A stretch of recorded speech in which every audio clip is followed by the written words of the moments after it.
In this episode, I'm joined by Steve James, host of the Guru Viking Podcast and creator of the Movement Koan Method.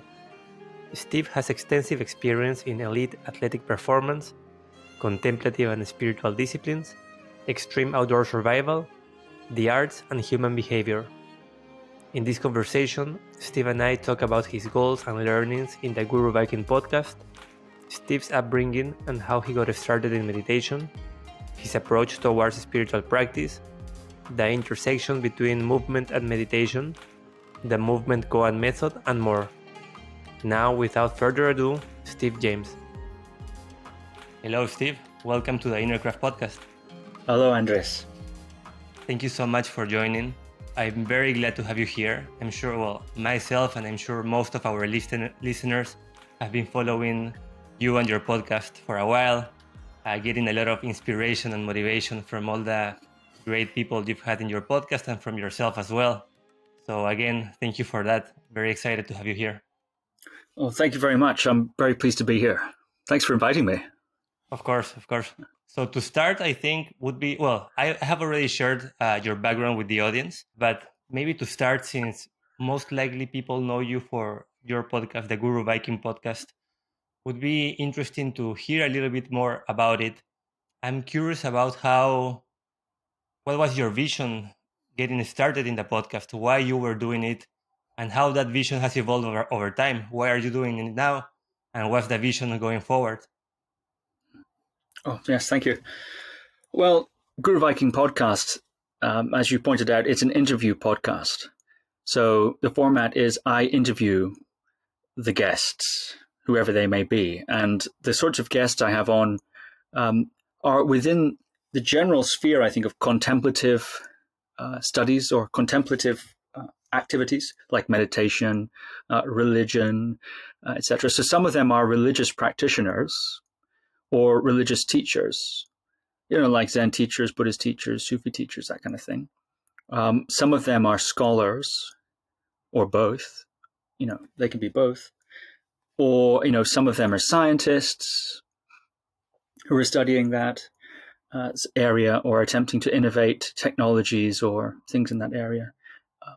So it's that sort of range of people. So it's it began from a desire to put some of the conversations that I was having personally out there and expose people to these remarkable, fascinating individuals in the field of contemplation, religion, philosophy, science, etc. That was the vision. And so I started with some people that I knew. And in fact, throughout the podcast, often I will interview people that I've met personally, etc. And the vision has remained more or less the same, I would say. I'm a very curious person. I find people who are involved in these fields very interesting, and I find the subject interesting. And those are two different things. I'm interested in the subjects, yes, but I'm also interested in the kinds of people that are doing those things. So I just keep following my curiosity and trying to, ask good questions, and I try to listen well, and therefore give the person a good platform to have a great discussion. So that's the basic premise, I think, of Guru Viking Podcast. Thanks for sharing that. And I bet in all of those conversations, you've learned quite a ton from the subjects and from the people as well. Would it be possible to, categorize your main learnings, or I'm curious to hear what you learn. It's so much, so many interviews I know, so it's probably hard to pinpoint specific things, but in general, what are sort of the broad topics or areas of learning that you feel you've had? Yes. Well, many of my guests are experts in their field and in their areas. And so, of course, listening closely to somebody and perhaps even studying their materials in preparation for the interview, one can't help but absorb information. So I've learned lots of information about these areas and fields. And it's so cool because sometimes I'll read a book from written by one of my guests, and I'll have them on, and then I can ask them the questions that I want to ask them about their book. So it's not just having them read their book to me. I also ask questions that have come to my mind after having read the book. So I get to go a little bit even behind the scenes of the book and maybe even find out what sort of person it is, who wrote that book, who is this person, what's their life, and what else are they working on, and what are their interests, and so on. So anyway, one learns a lot of information that way. So I've learned, I suppose, picked up some information. Plus, many of my guests are very, very intelligent and clear communicators, very good thinkers, clear communicators. And so listening to people like that and talking with people like that, also one learns a lot. Oh, that's how they think. That's how they categorize. That's how they express. And some of that learning is conscious and some of it's unconscious. But hanging around those sorts of people, it's a formal interview, of course, but being associated with them for that brief period of time, I've learned a lot there as well, I think. And then perhaps being exposed to the range or how various people's experiences can be. Fascinating accounts of childhood and adolescence and adulthood, etc. Fascinating accounts of religious or spiritual experience or encounter. Accounts of people's influential figures, people that have influenced them, and so on. This just whole range of interesting human experience, hearing that from so many different people, so many different interesting people, I also find very enriching. Getting to know, it's broadened my view of my understanding of people, I think, also. So there's just some things. Yeah, that's super interesting. So a lot of interesting, relevant information, a lot of a diverse sort of broad human experience, having all the guests from different backgrounds sharing their experiences. That's really great. I'm also curious about the contemplative, or let's say the contemplative aspect of that. A lot of these teachers, they seem to be giving some sort of pointing instruction sometimes, even when they speak, or what they are teaching somehow, I feel in some instances put your mind in a different state. How do you feel about that? Is that something you also feel that you have been exposed to with all of these interviews? Well, when you say pointing instruction, I think of two things. I think of a sort of dialogue process of, or maybe a sort of almost Socratic process of pointing out spiritual truths or insights or experiences or something. For instance, pointing out instructions pointing to the nature of mind, for example. That sort of thing is commonly discussed in, say, Tibetan Buddhism, right? But I also think of, so in that sense, that's an interesting question. I also think of, perhaps in a more broader sense, I try to enter the world of the guest. So I feel like, and sometimes it can be quite a roller coaster. I feel like I like to use their words maybe as a pointing out instruction into their story and into their world. So in that sense, I think all of my guests provide a sort of pointing out instruction for me as the interviewer, going in, and learning about their world and learning the way their world works, the sorts of way they language their world, the way the rules of their world, the beliefs, the assumptions, the tenets of their world, the way it works, the narrative structure and the patterns, the tone, the flavor of that person's experience of their world. So I think in that sense, maybe I'm becoming a bit pretentious here, but I find myself really going into their world. I mean, that's what I try to do. As for pointing out the nature of mind, I don't think any of the teachers that I've interviewed, of course, religious teachers often do that. Good teachers of a subject have so many different ways, and they're almost always teaching their subject, right? So religious teachers almost always teaching religion, even when they're talking about their own lives. If they're from that persona, it'll almost always be consciously or unconsciously infused with their religious perspective. And if they're a teacher, then almost always an implication of teaching in it. I think that's what you're saying. Yeah. I'm not sure anyone's ever stopped me in an interview and said, let me point out the nature of your mind to you or something like that. I don't think that's ever happened. Maybe you can remember that happening. But I don't recall that happening. Are they hinting at it? Oh, I expect they are. Will I notice that? Probably not. I think that's for the souls in the audience who are, ready. Isn't that what's said about those kind of instructions? Sometimes they're so straightforward that you only really pick them up if your karma is ready. I think my karma is not ready for such things. Well, thanks. I think that cover the question pretty well. And I think you are being too humble too about you not being ready for. I mean, I think we're all ready.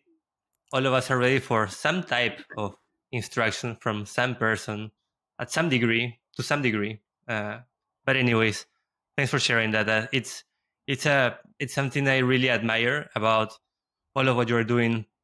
It's something that is very true to you, to yourself.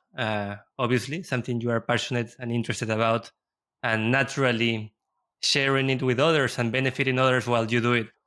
So I think finding that balance is so important. It's something I'm always trying to do and refine and, do it a little bit better.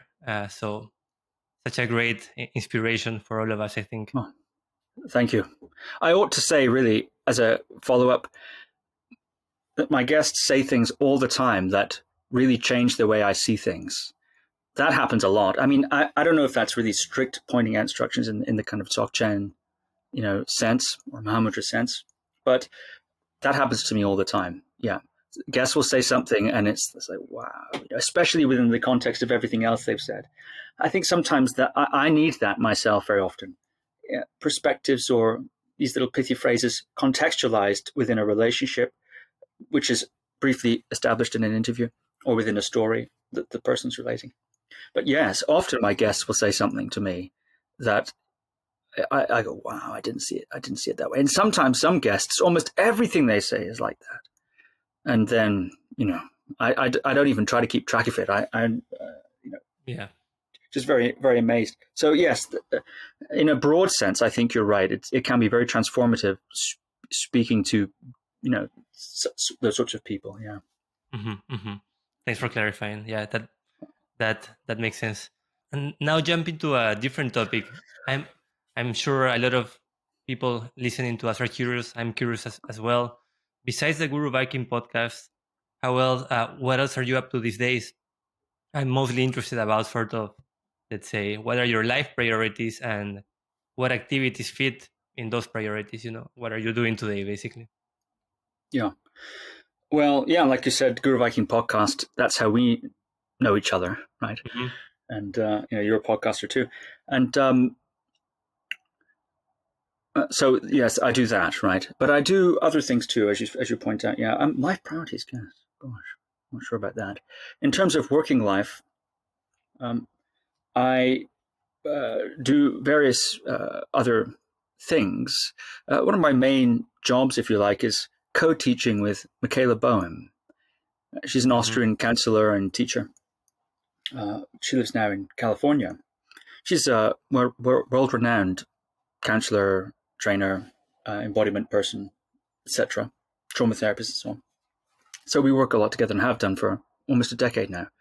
And that involves, it used to involve traveling around the world constantly, teaching in different places, whether it's, teaching in California, in a place like Esalen, for example, or we go to Australia a couple times a year and teach there for a while, or teaching all throughout Europe, that sort of thing. So, or other places, open center, whatever. So we just do that a lot of the time. Mm-hmm. And now, of course, that has become online teaching mostly, although now as we are in August 2022, we're coming back into in-person teaching. But for the last couple of years, lots and lots of online teaching. So it's basically what we're doing, live workshop as best we can port it online. That's how it starts. And then it becomes creatively utilizing online. So rather than, this is like an in-person workshop, but online, it's saying, okay, let's just start from the idea of online workshop and how can we make it unique and special? And there are opportunities and things in online that you can't access in person. It's not just a worse in person. So anyway, we taught a lot of online trainings. We train people to teach various different things. We lead them through explorations of relationship, embodiment, contemplative things also. So we do that. I have a private client practice of counseling, you could say, like sort of counseling for certain types of clients, particularly high performing or high profile clients is usually what I work with, although not always. Working with their particular roles, relational, strategy, artistic, creative, etc. So those things are they're sort of sister activities, and Michaela and I often work in a private context also together, or indeed separately also. So I do that. That's what I do for work. I have various other things that I do, but those are the main activities. I think it is definitely part of it. I think it's a very super important part of it. In addition to that, I'm wondering, I mean, I do know about it, I guess, already, because I've heard other interviews that they've done to you, but you have also, you have a lot of interest in physical activity, for example, and movement. And I'm sure that takes some decent time of your day, right? So passions like that or hobbies like that you also pour your whole being into it, you are consistent in them. I'm also curious about those things. Are there things like that you're doing consistently as well? Oh, certainly, yes. I ought to mention, I should say that at the beginning of the pandemic, I also started a meditation club, Guru Viking Meditation Club, we call it. And we meet each week on a Wednesday, 3 times on a Wednesday, 3 different streams. It's the same class each stream, and for different time zones. And also we do weekend or one day workshops, going deeply into a certain subject or theme. And so this is teaching meditation of various kinds. We also have some online courses that we've done, how to get a daily practice, which teaches you how to get a daily practice, or strong determination sitting, taking meditation from, say, 1 hour sit to a 4 hour sit. We build up to that. That's a specific kind of sitting, extended sitting. And we address that as a particular style. It's not for everybody. In fact, some people criticize it, but it's a method of practice that some traditions have used. So we look at that. And all of that's free. So in the pandemic, it was seemed important to me to do what I could where I could, and that is something that I began. So quite a bit of my time is spent involved in that, teaching meditation and so on, and that's all done for free to help people in the pandemic. And other things that yes, I do. Well, then if we talk more personally, of course, I like to meditate. So that takes some time each day. I like to meditate. I do like to do physical things, like you said. So that involves sometimes exercising of various kinds, working out, or movement practices of a more yogic or qigong kind of a nature, or Movement Koan Method, which is a style of movement that I developed and have some DVD downloads for. I do that every day, we could talk about that if you like. And I do other things too. I read, I study, I study intellectual things. I study languages and things like that. I'm interested in outdoor survival, and I recently attended a 1-week tracking course. Tracking course? Tracking, yes. So what's basically tracking? Well, you go in the woods for a week, live in the woods for a week, and learn how to track animals or people or anything that might be moving. So manhunting, you could say, or indeed stalking. Stalking animals, etc., for the purposes of observing them, or I guess what you do with them when you find them is another matter. I guess it's up to you. They didn't specify that part, but that was really fun. So we learn how to observe the surroundings using all of our senses to notice differences in the environment. How can you tell an animal has moved this way? What are the signs? And then having found that, how can you find it? Follow the track through various different means, pace tracking and bounding and other things of that nature.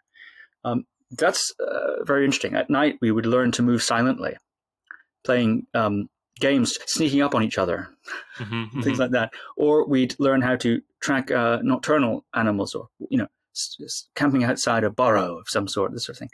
And so we learned, or going around using the cover of night to move, etc.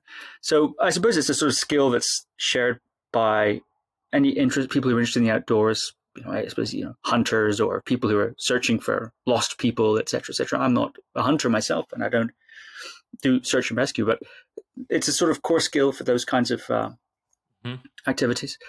But it gave me a greater appreciation, a richer appreciation, which I hoped it would, of the environment, the outdoor environment, the training of the senses to notice things. By a few days in, you see so many things that at the beginning are invisible. And I think there's a little bit like meditation in action, in a sense. Yeah.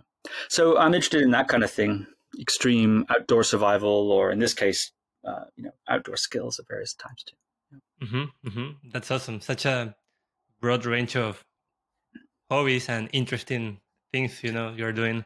That's really cool. And something that I find interesting as well is that there's sort of a thread along all of those activities, or a couple of ones. One, it seems to be a lot of service oriented things, either things that nurture yourself or things that help others as well in ways that are connected to you, which I found really interesting as well.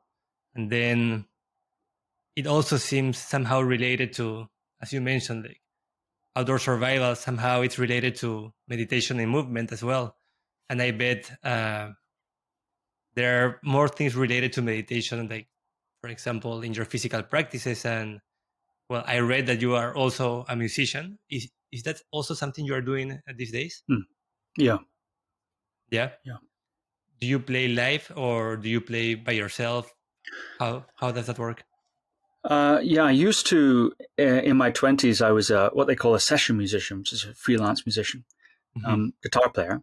And that involved touring with artists. So let's say you're a pop artist and you need someone to play guitar and drums and keyboards and whatever on your album and maybe on your tour as well. You hire a category of musician that does that, kind of freelance musician. And I was that kind of a person. So I did some pop touring, quite a bit of that, playing with artists of that type. I worked a lot in hip hop. I worked a lot in rock, did a lot of musicals because at that time I was based in London. So I did a lot of musical theatre, played a lot of jazz, did some orchestral stuff, movie scores and soundtracks, that sort of thing.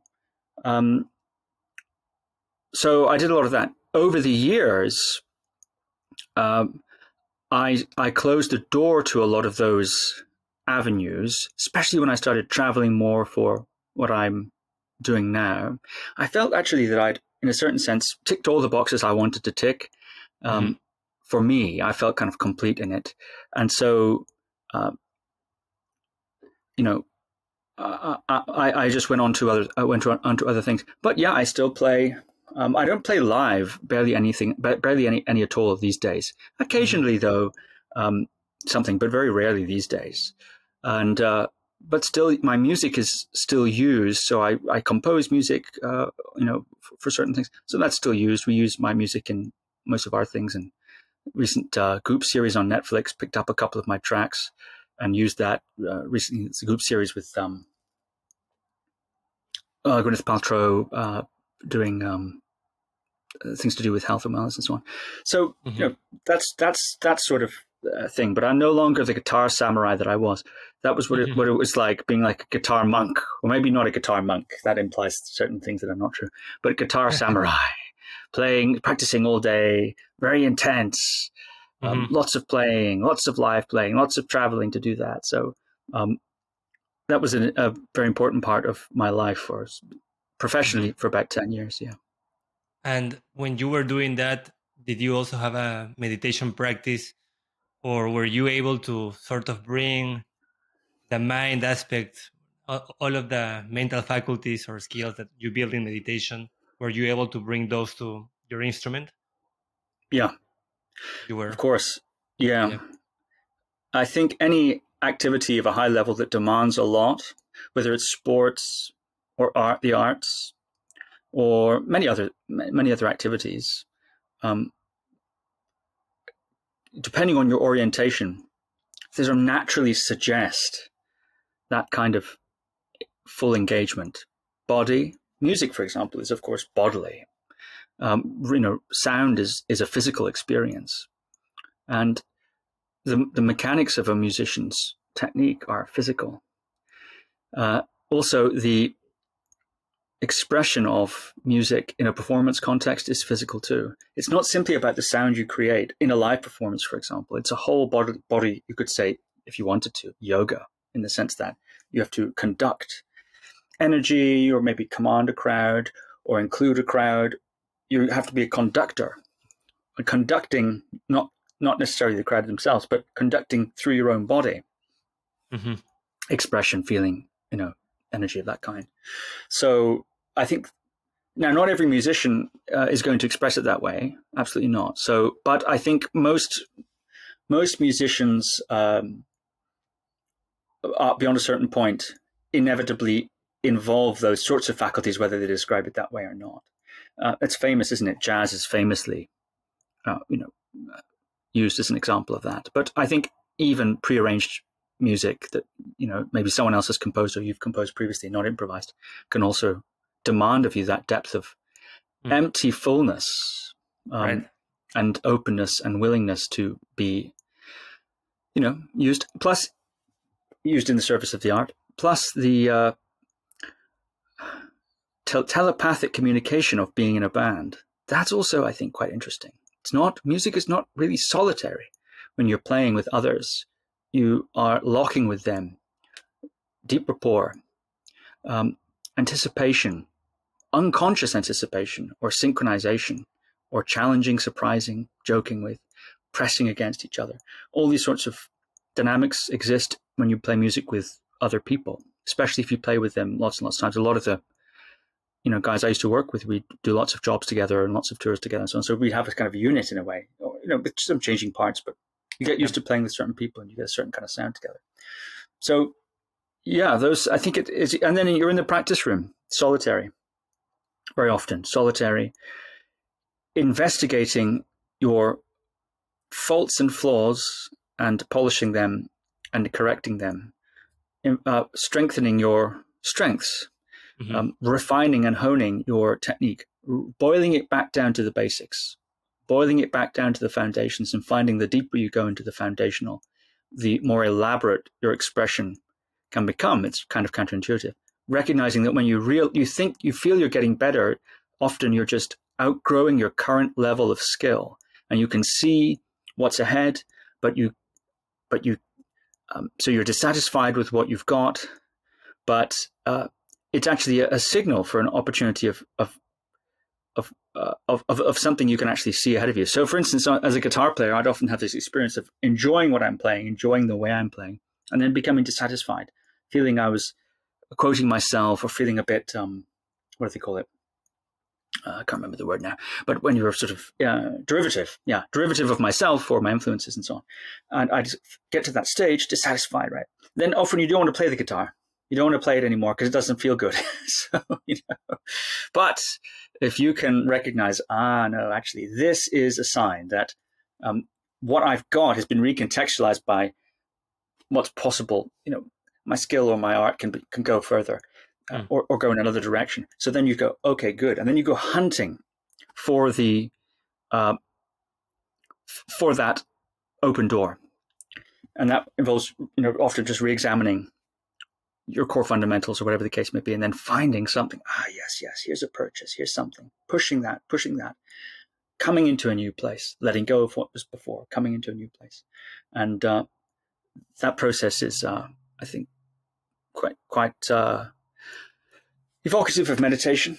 So a lot of the lessons I learned as a guitar player and the way I approached it, which, like I said, kind of really intense way of going about it, very, you could say, spiritual, if you want.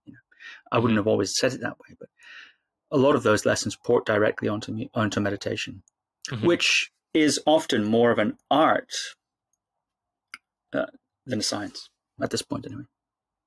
You're talking about meditation, right? I was talking about music, but my point is that all of those things, I think, I could easily be talking about meditation, couldn't I? And right. Have said all of that. Yeah. So I think the link, you asking me, was I meditating during that time? Yes. And you asked me, was I able to bring meditation into the music, or was there some sort of connection there? And I say, yes, direct line, no real separation for me, and perhaps even a fuller kind of meditation practice than what I'm left with now. if that's the case, why did you stop engaging that much in music? Why not, let's say, replace your meditation practice for this very intense, very sort of profound music playing? I think that kind of profound music playing demands everything of you. Hmm. And so if you're going to do anything else as well, it's not quite what I'm saying. So, I started saying no to music gigs and music calls. If you say no long enough, people stop calling you back, or they keep calling you and eventually say, look, I'm in the States now, or I'm doing other, I'm not able to, make the dates that you're asking me to make. You know, you say sometimes to your loyal friends who call you, you say, well, look, I think it might be time to, find another guitar player, or, start calling someone else now, because I appreciate you keep calling me, but, I've said no 3 times now, and, it's okay if we break up. Right, right. It's okay to start seeing other people, because can be a great deal of loyalty in those situations. Anyway, so when I started saying yes to other things, that necessarily meant less space for music. So when I said yes to other, right. But yes, basically. So when I said yes to other things, other professional opportunities, which I was always sort of also doing, but when I said more and more yes to that, giving myself more and more to that, just from a sheer scheduling point of view, that involved saying no to musical situations. Yeah. So that's why. My apologies for pushing in this topic. Honestly, No, it's fine. Personally, I'm not a musician. I think this is something that, for some reason, most of my life, music has been in the background. I wasn't, I didn't start a meditation practice until 6 or 7 years ago. Something that opened up for me, I think, is the appreciation for music in a way I've never experienced before. It's quite amazing, and now I find it quite also uh, weird that I wasn't that interested into it before. So now I would love to learn an instrument, but at the same time, there are so many other responsibilities. But well, I guess I talked too much about that. But the point is, I'm not a musician, and that's why I'm asking more questions about this. Wouldn't you sort of be able to experience all of what you told me you experience with music? Maybe not the group dynamics that you talked about, but you being immersed in the guitar, let's say, and learning from your flaws, working with your sense of dissatisfaction, um, being one with the instrument, being the music, and all of these things. Wouldn't it be possible to do that maybe at a lower level by yourself, uh, without needing that many hours, or that much of a support group or sharing group, let's call it? Would that be possible? Yeah, yes, certainly. And of course, I still play Hmm. the guitar. And so, yeah, I still access that in that way, but it is much less than what is demanded of you when your entire life is essentially singularly available to that artistic or creative endeavor. And that performance too. There's an aspect of performance to it, not only performance of technical skill or performance on stage, but a kind of,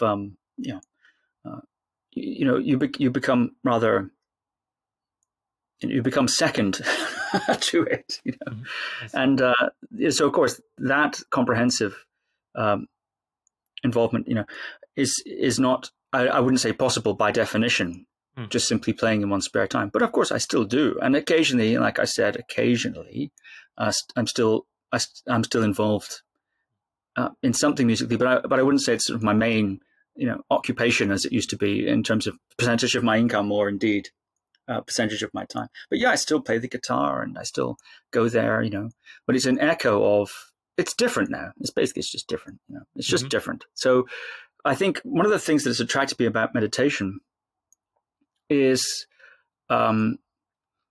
takes a lot of the same things that I used to love about, that I've just described about music, and ports it into another activity. So I think a lot of times we're like that.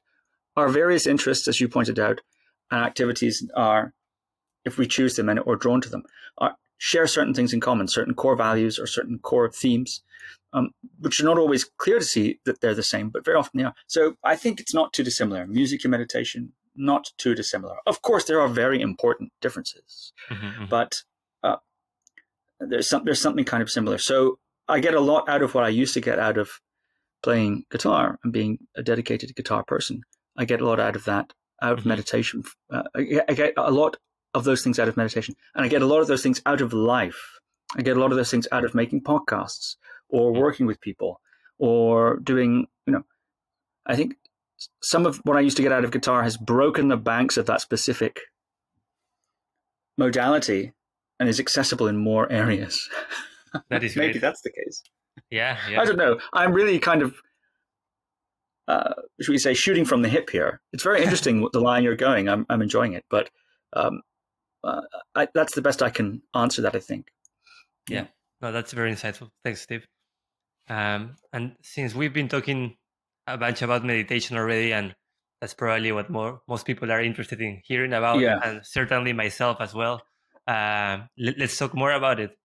I'm wondering what got you started in the, in meditation practice, in the contemplative path in general, because obviously it seems that you pour sort of a little bit of meditation and mind into everything you do. So how did you start? Well, the short version is when I was a little boy growing up on the Shetland Islands, about 5 years old, there were two main influences at that time that are relevant here. Although I will preface it by saying, I think,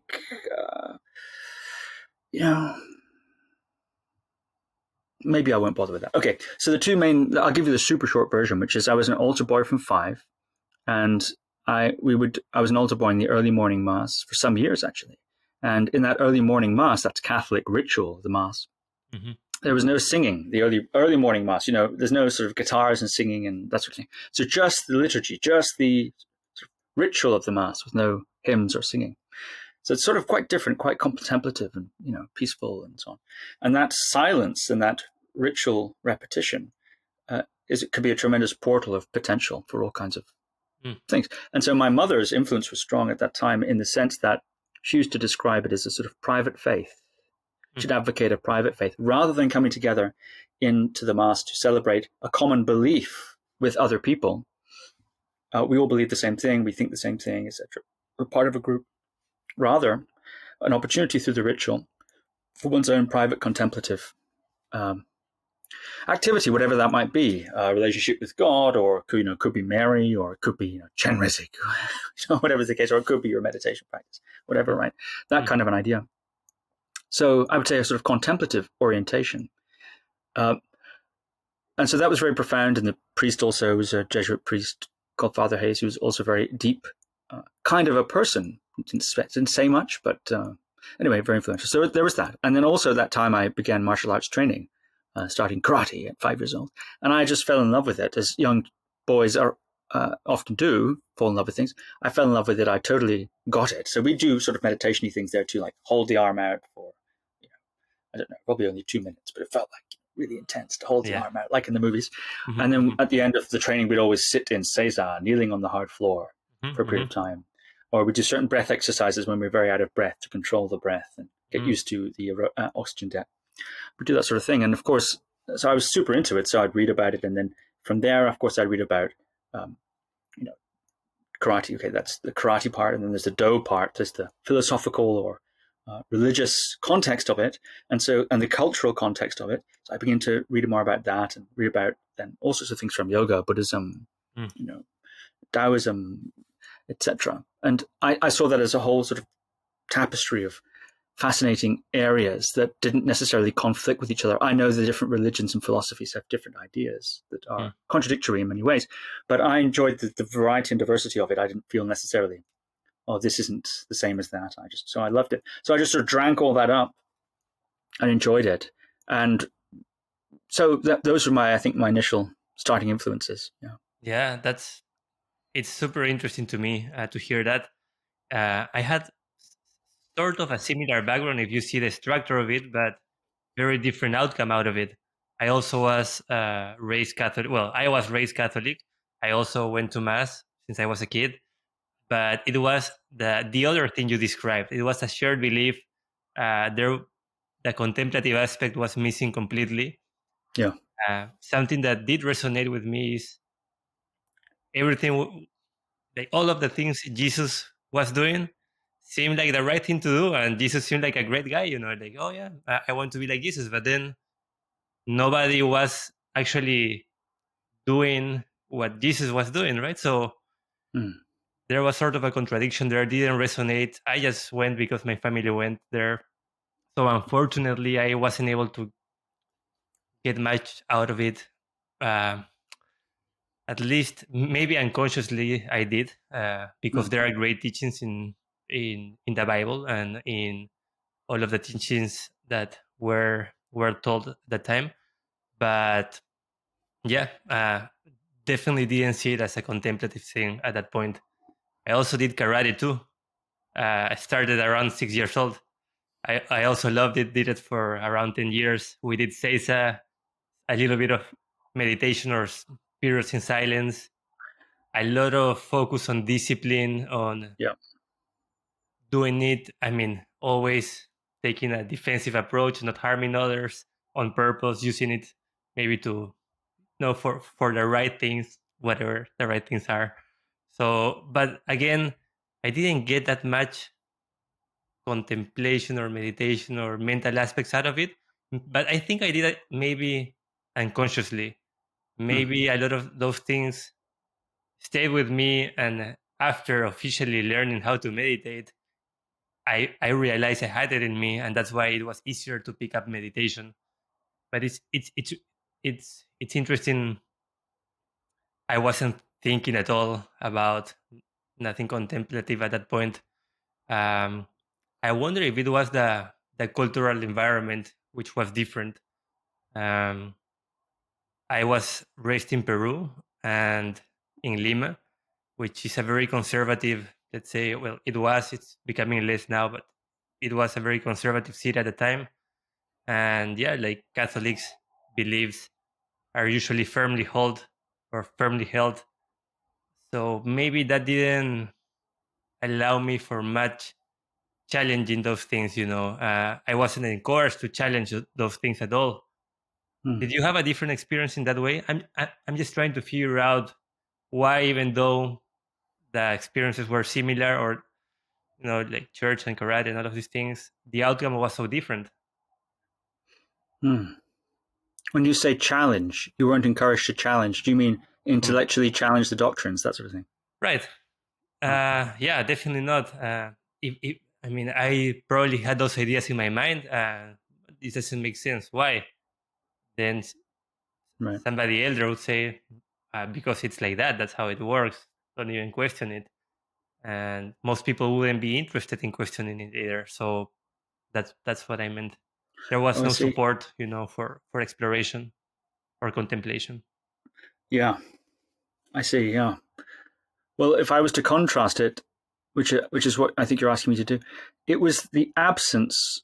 One contrast is an absence of doctrine. Hmm. Um, so we didn't go, my brother and I, to Sunday school or catechism, which is where they troop as you know, of course, they troop the kids off to another room, like during the mass sometimes, or after, afterwards, whatever, depends. And you go in there, and some volunteer will explain, go through some textbook or so. I don't know. I never went, so I'm not sure. But they'll explain, Hmm. or maybe I went once or so. I don't really recall. Explain the beliefs, what we believe, right? The sort of idea of the catechism. And my mother used to say that, make that old joke. There's a joke about politicians that if someone wants to be a politician, that should disqualify them from being a politician. It's sort of, it's a Billy Connolly joke. But my mother used to make that joke about catechism teachers. Well, if someone wants to indoctrinate the children, they probably should be the person who is not allowed to do it.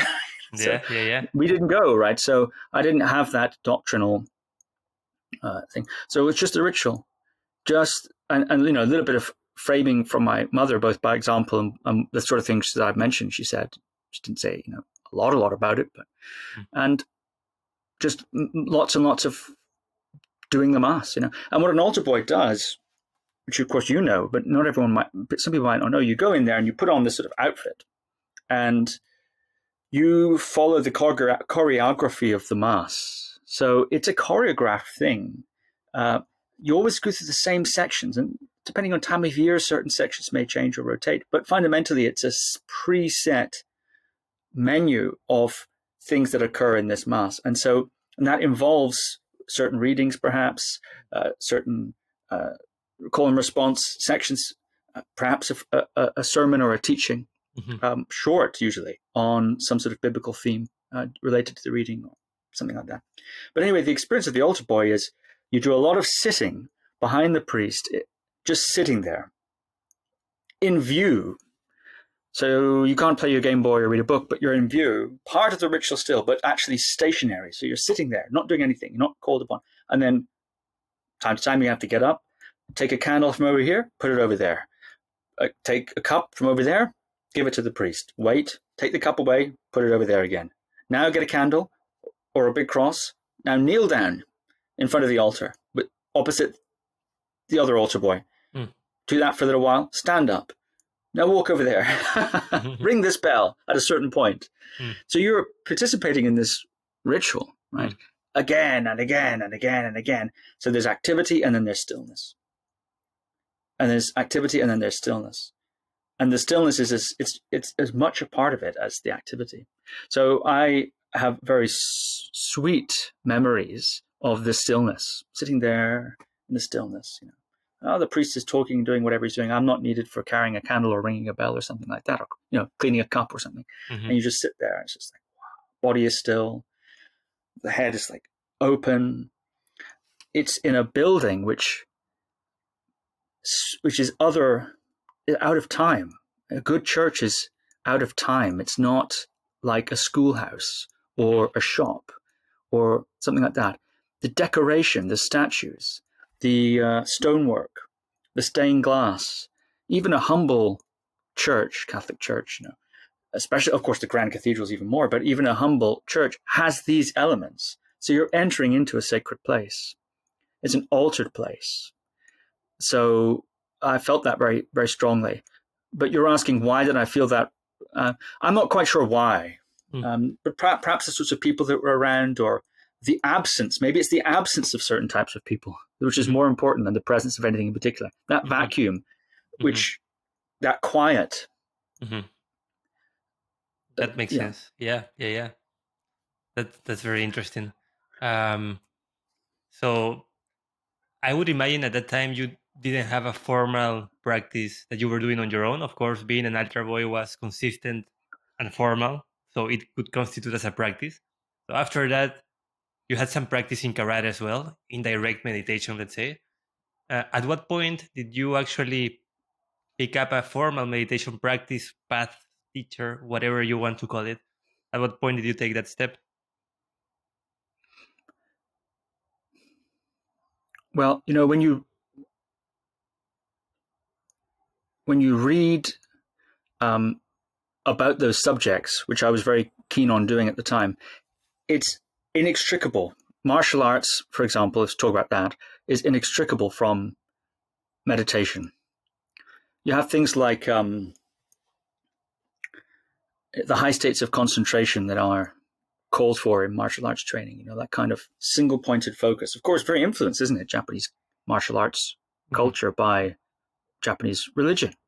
And, we can't escape Zen in that context. It's one of the main influences. So a lot of those ideas are there.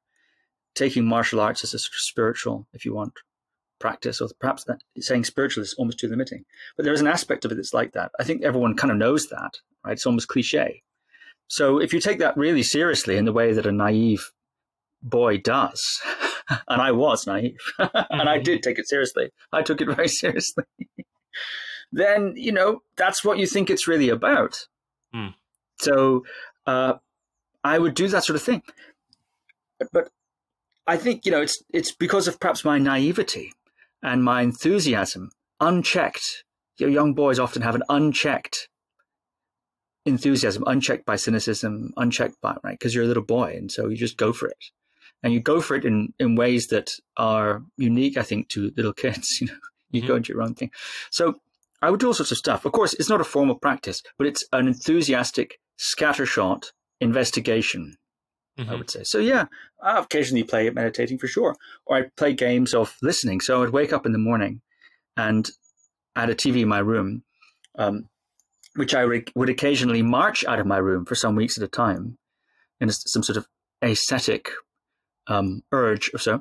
But I would lay there and wake up in the morning and turn the TV on, and I would try to turn it down right down to not totally silent, but just loud enough to hear it. And I noticed that if I tried to, if I had any thinking going on, if I tried to translate what I was hearing or allow it to sort of produce associations of meaning, then the activity of that would drown out the sound. I couldn't hear it. But if I let go of all of that more conceptual, meaning-based activity and tuned into the sound and let it sort of pour in, I found it could sort of go more directly, kind of directly, and I could hear it. So I would play that game of making the TV just, for the morning TV show, just loud enough that it required that sort of, I don't know what, I wouldn't say empty mind exactly, but a sort of less conceptual activity going on in the mind, something like that, right? And I would play that game a lot. I don't know why, but I was reading all sorts of things. So maybe I had some, I got some kind of idea about something I read and I iterated it or expressed it in that sort of situation. So I do things like that. Later on, I was apprenticed to Christian mystic. So he'd come to Shetland for a little while to with his wife and family to finish some books he was writing, and his wife also had a job there locally in the hospital, and I was his sort of assistant. So he hired me to, work for him, initially part time and then more full time.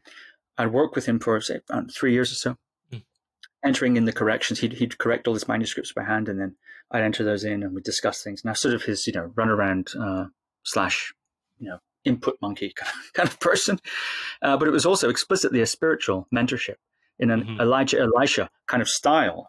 That's a classic biblical reference of mentorship that he evoked. So it also had that spiritual component, and some other components as well to do with teaching me a little bit how to think, and maybe even teaching me how to navigate as a freelance person in that sense, in that field. I think I learned a lot there, maybe unconsciously. I also drank a tremendous amount of tea and coffee. Every mystical tradition has their sacred medicine, right? Ayahuasca, right? Or maybe mushrooms, right? But I think the Christian mystic, it's Earl Grey tea.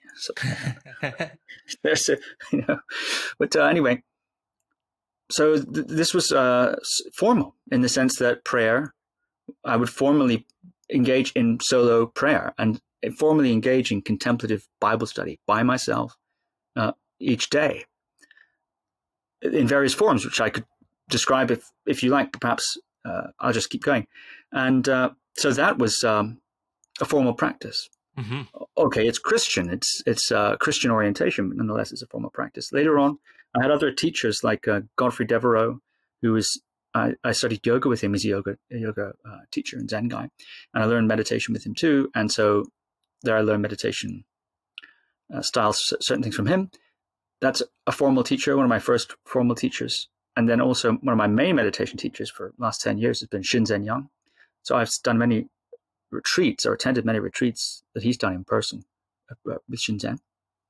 He's a meditation teacher, an American meditation teacher, learning his system, practicing his system, and of course, in the retreats practicing, and then practicing at home, learning meditation. And there have been other teachers too that I've received teachings from in a greater or lesser capacity. For example, Glenn Mullen is another important one. So Godfrey, Shinzen, Glenn, the Christian mystic writer, for example. So I hope there wasn't a moment where I said, now I'm going to become a meditation practitioner. There wasn't really a moment like that. Yeah. But of course, greater or lesser degrees of formality, as you pointed out. Yeah. Such an interesting journey, contemplative journey, learning from so many traditions, but actually having teachers and being intimate with those teachers in those traditions. I think something super unique and valuable. Really nice. Uh, I'm curious about what was your, let's say, goal or intention behind doing all of these things at that point, and also how that has evolved. I know that the reason why people meditate keep changing. I'm Mm. curious about that thread. How has that intention changed over the years, and what's the reason today? I think it's fundamentally the same, which is curiosity. And, it's like curiosity. It's like if you fall in love with somebody and someone says, well, why do you hang out with them? Or why do you like hanging out with them? Well, you can give reasons, but fundamentally, it's just sort of, because you're in love with them. I mean, there are reasons, sure, but there's also something that can't really be, reasoned. So I think that's the feeling. Mm-hmm. Life invites it, I find. Life invites it. The experience of life invites it. The sensations that one experiences being a human being, Mm-hmm. physical, emotional, mental, or psychological, even just in contact with environments, people, etc. All this invites, I think, union, if you want. This sounds very pretentious, but like I said, it's difficult to explain. But it invites that, I think. Mm-hmm. It would be like living with someone you loved and ignoring them all the time. So that's how I feel about it. So I'd say mainly curiosity. Of course, then that takes certain different shades. For instance, in the Christian days, in my most ardent Christian times, I may have said something like intimacy with God, intimacy with God. But, I could still say that, I think. I might mean something rather different when I say the words intimacy in God now, but I think it would still fit. God, maybe, intimacy with this experience, life. But I think it's like living with someone that you love, a very fascinating, wonderful person who, for every inch you move towards them, moves towards you a mile. That's my experience of God. That's my experience of life. Then, that is the experience of meditation too. It's this tiny little movement we make, but then what's returned is huge compared to what we've actually output. Compared to what we've done, what you get back is way more than you earned. Right. I think, that's my experience. It's sort of grace, a feeling of grace. But anyway, I'd say, one word answer is curiosity. I enjoy it still. I still enjoy it. I still find it interesting and compelling and enlivening and attractive. So I still do it. Mm-hmm. Do you feel? I imagine there are some periods where you are less consistent or you put less time into it. Some periods you put more time. Do you feel how you relate to life outside of the practice? How you relate to people, to other persons, to your work? Things are meaningful for you. Do you feel that changes dependent on how much you are formally sitting or formally practicing? Yeah, that's very interesting. So if we define formal practice now, maybe we'll define it really strictly as sitting practice, right? Yeah, let's do that. Yeah. Yeah. So if you sit down to specifically for the purpose of meditating for a period of time, whatever it might be, as opposed to like meditating while you're mowing the lawn or something like that, right? We could say that's informal or some other kind. But yeah, there are effects, I think, that I've noticed. Heavy periods of practice. If I'm doing lots and lots of practice, I'm pretty consistent. I like practicing. I naturally have a kind of consistency in that. So it's not so much, but yes, you're right. Sometimes it's more and less. So I have a minimum, if you want, that I'm generally likely to be doing. And then sometimes I might go beyond that minimum if my interest or the space of circumstances of my life create more space, then I might do more. And then other times I might collapse back from that expansion, contract back to a sort of more of a minimum. It's dependent on a lot of things like interest, energy level, circumstances, etc. What's coming up in the practice. Often I flee from what's happening in my practice. I don't flee all the way, but I flee from deep practice sometimes. So if I'm doing lots and lots of practice, yeah, sometimes that can scramble you, right? If you're doing a few hours, several hours of meditation a day, consistently, yeah, that can be it can make you a little thin. The contact between the world and yourself can become quite thin, can make the personality structure soft, in certain ways. So you can become less integrated. You can become a little less integrated, or maybe sometimes more integrated. I don't know. So I've noticed that. So in other words, if I do lots and lots of practice, sometimes my functionality is impaired, can be a little impaired temporarily. What I'm gaining, I suppose, is something else, but what I'm losing is maybe sometimes a little bit of functionality, or cohesiveness of ego. Ego, I just mean here personality. Yeah. A lot of practice can sometimes bring one into contact with stored levels of feeling or psychological material. Deeper life can do that, but certainly deeper practice can do that. So that's why retreats are quite handy, or taking periods of time where one brackets for deeper practice, because and then coming out of that and doing other things. So yes, I think retreat practice, lots of practice, can certainly plunge one into those sorts of situations a little bit more. Is it a problem or not? I don't know. Sometimes it seems, more challenging than others. Yeah, that's. Sorry, I don't want to interrupt. Keep going. Well, maybe you have to rescue me from my poor answer.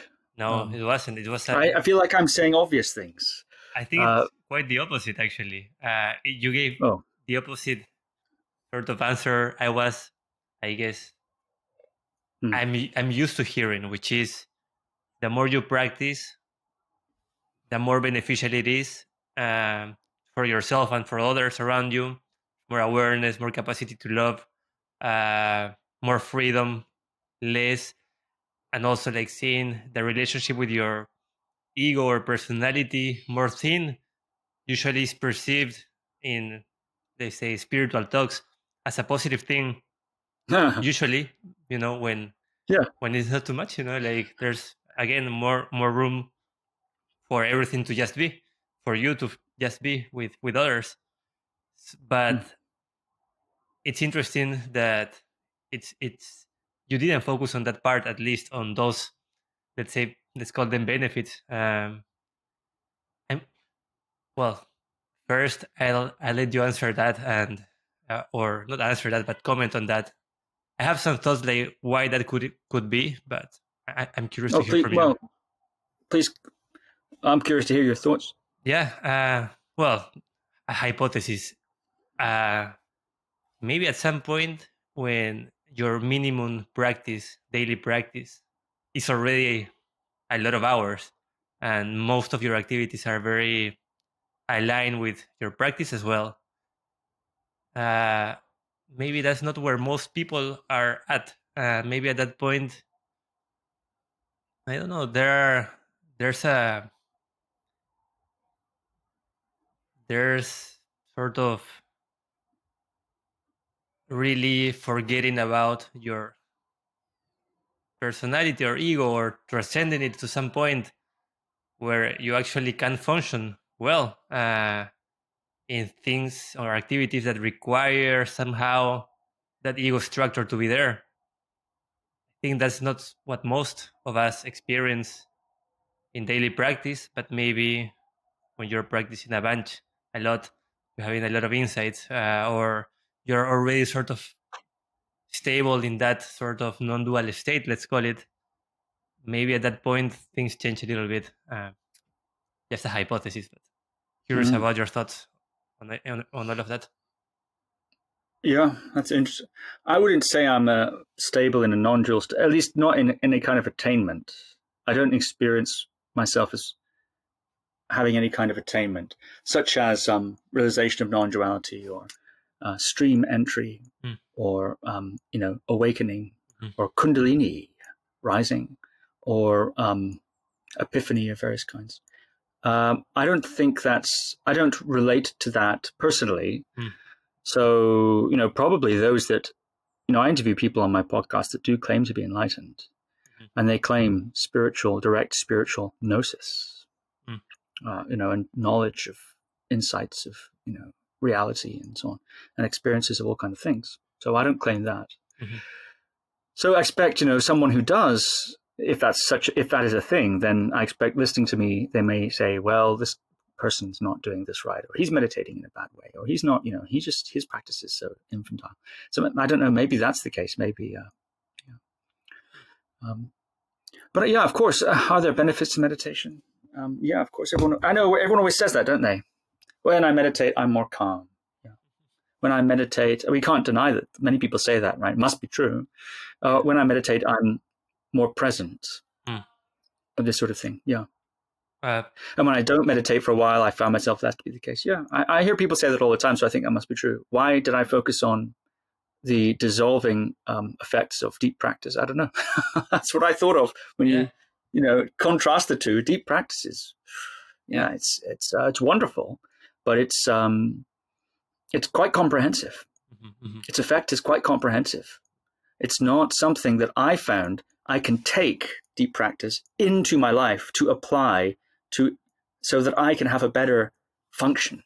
I can keep it. Doesn't seem that you don't really keep it in the same sense that I'm going to go into deep practice and I'm going to come out of deep practice as me and with but plus. Right. That hasn't been my experience. Yeah. Yes, maybe, but more loss and opening and softening and recontextualizing, those sorts of things. Mm-hmm. Is it good or bad? It's neither good or bad. It's.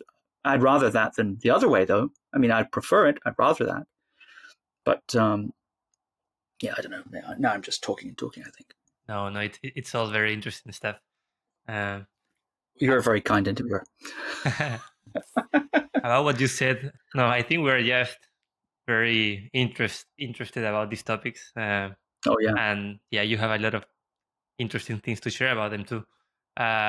So when you mentioned about you don't take the practice, let's call it formal practice, into daily activities, well, I don't know if you exactly said that, but sort of I got that sense. It's interesting. In many traditions, it's sort of that the whole point of practicing formal practice is that at some point there's no separation between formal and informal practice, but like life just is basically functioning in what is, let's say, an output of everything being integrated, or practice and non-practice being one, and you being able to function again, let's say, with whatever traits, or with less, I guess, self-acquired traits and more natural traits that go along the lines of equanimity and compassion. Most traditions talk about.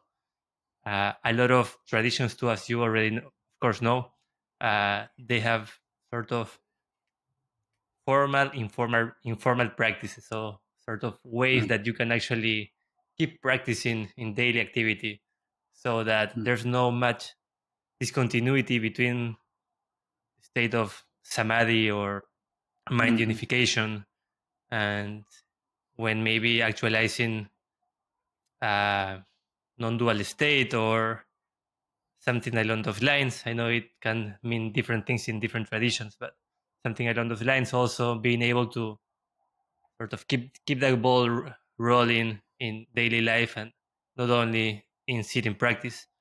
I'm curious about how you relate, how you relate meditation and practice in daily activity.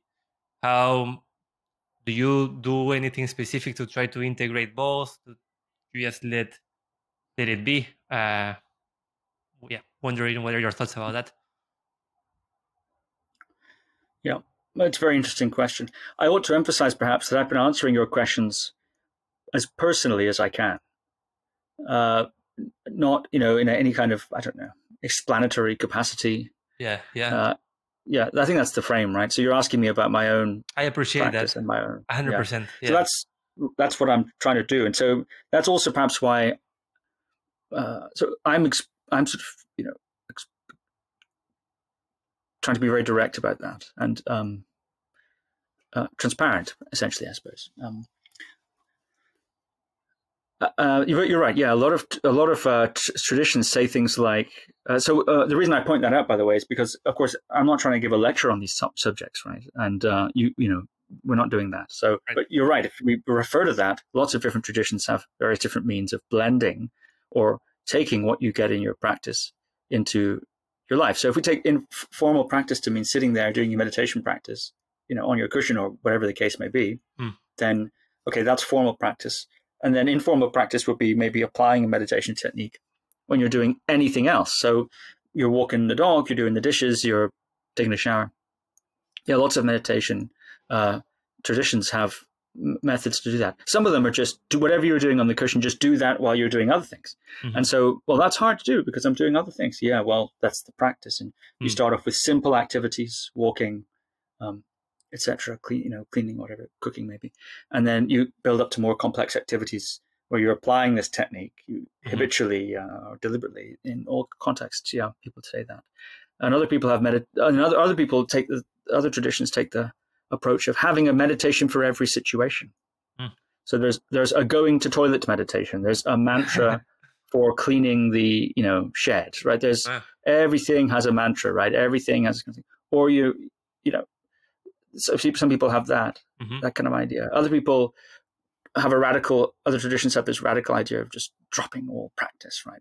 Radical non-doing, just be and act spontaneously and so on. So right. I don't know, there's all these different styles. Yeah. I think from my own experience,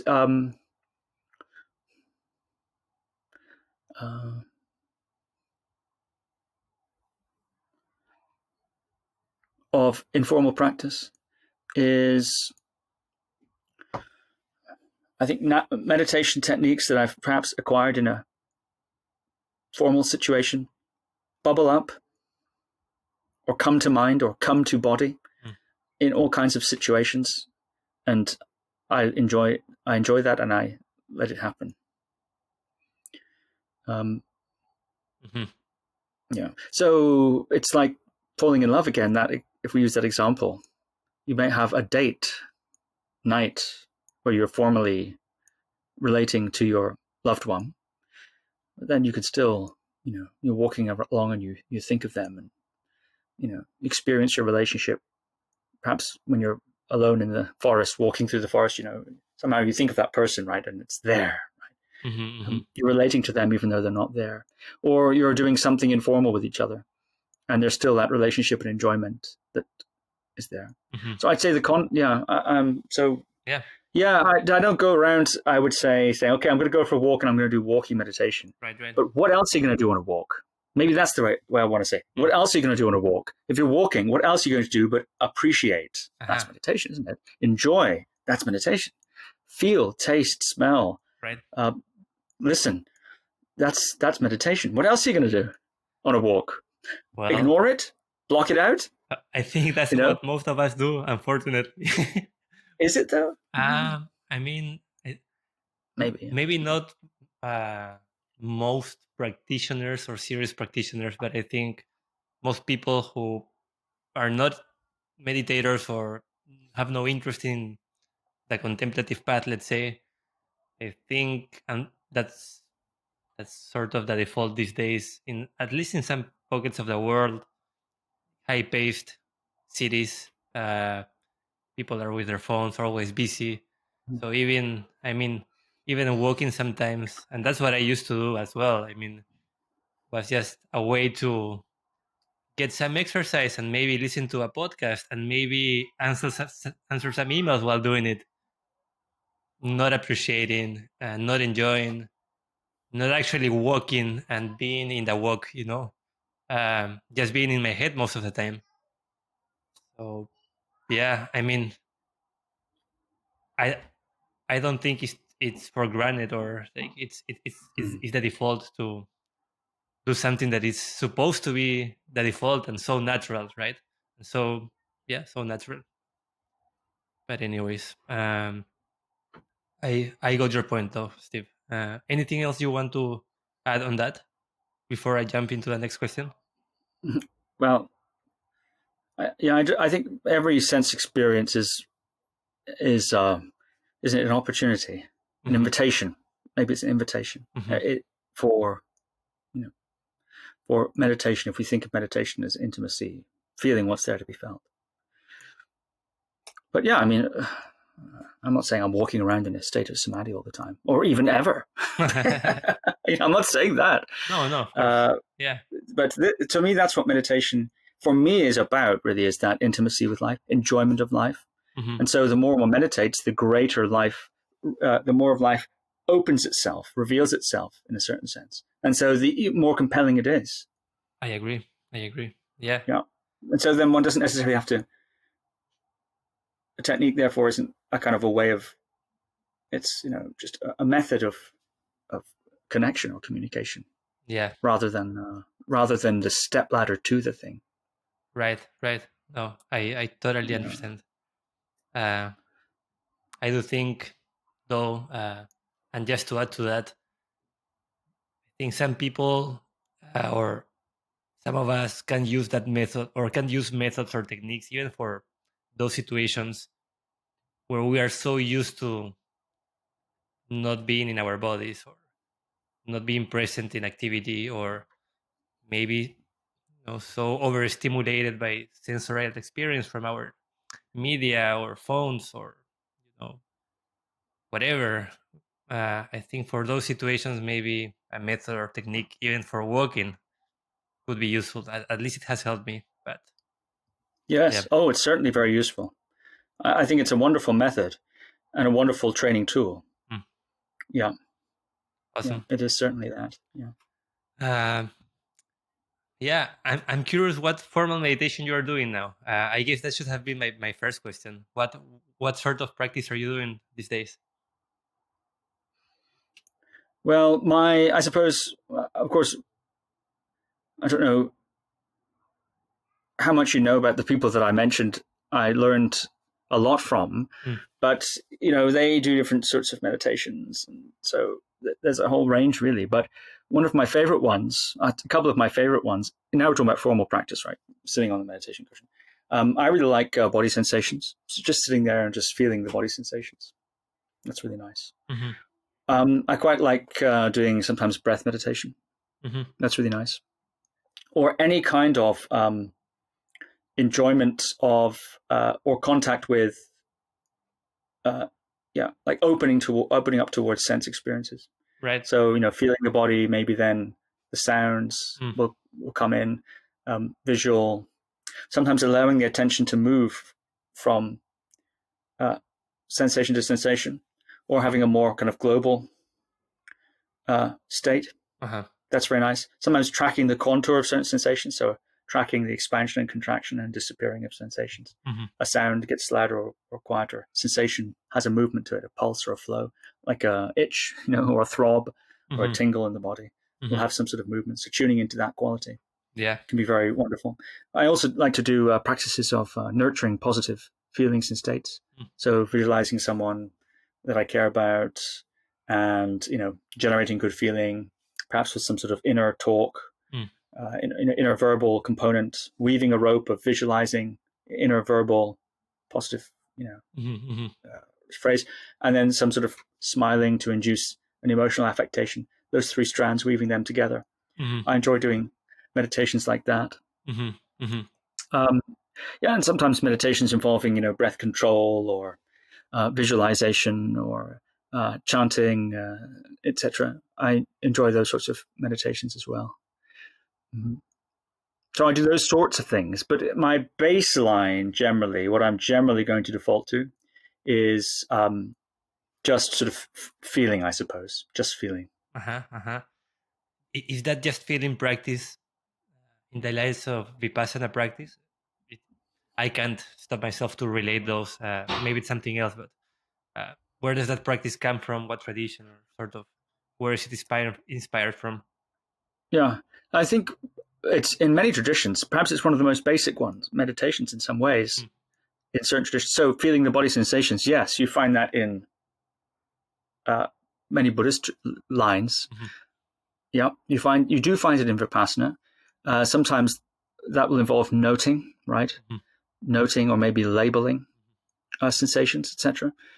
Other times it won't require that. A kind of tuning into the body. One finds that sort of thing in certain Zen styles, right? As well, I think, and yogic styles, etc. Pretty much anything, I think. If we're talking about samadhi and concentration or absorption, more or less, many different things can be used as the object for that. Right. And if you're talking about vipassana or of kind of deconstructing or analyzing in some sort of more analytical meditation styles, pretty much anything can be used for that too. Right. So I tend to use the body because I guess I'm quite body oriented. I suppose maybe that's why it's one of my favorites. But also visual is very wonderful. Sounds. Yeah, or inner feelings, inner thoughts. It's just very basic meditation, really. Where did I learn it from? Well, I learned that intimacy with the feelings of the body. That was one of Godfrey's main emphases, or just sitting without any instruction. So a sort of that kind of style, and then you do tend to need quite a bit of time when you do that kind of practice. But I learned that from him. Shinzen Young, one of my other main meditation teachers I told you about, he has a whole taxonomy of meditation techniques. That's one of his big contributions, is to try to find a way of categorizing all the different diverse techniques of contemplation we see from the different traditions. And so of course, I've learned many ways of meditating and many ways of describing meditation from him. He's been profoundly influential in that sense. I was just going to say he has many interesting books, as you may, taxonomies. I was just reading one of his books, or PDFs, See, Hear, Feel. You're probably familiar with that one. Super interesting way of categorizing and making sense out of so many different practices and experiences and mind capacities. Very, very useful. But please keep going. Well, I mean, I'm just taking a long time to say what I've a very basic thing, which is that I learned it from those teachers. The way I applied, I learned it from those teachers. Godfrey, yoga, and Zen. Shinzen, if you're talking about lineage and influence and so on, he was ordained as a Shingon monk, did lots of Zen training, he's done lots of different things for Vipassana and so on. Someone like that. Others too, like I mentioned, Glenn Mullen, I've learned a lot from him personally. And, his teachers are a who's who really of the Tibetan tradition, Ling Rinpoche, Trungpa Rinpoche, many others. So it comes, I think, from the usual places. Right. That makes sense. So, Steve, something you mentioned that, let's say, it's important, or one of the reasons why you meditate is just for your natural sense of curiosity, and you enjoy the practice. It allows you to feel more, according to what I understood. How do you relate with activities or experiences in life that could be detrimental to your practice, that dull the sense of curiosity, maybe dull the clarity or the capacity to feel? Some examples of that could be drinking alcohol or any sort of intoxicants, or maybe indulging yourself in sensual activity of any kind, binge eating or watching too much TV or whatever things, that are sort of detrimental, that could be detrimental to practice. How do you relate to those things? Yeah. Well, I have two answers. The, if you want, silly answer and then maybe a more honest one. Oscar Wilde said, everything in moderation, including moderation. Yeah. So I think that's it, basically. Yeah. But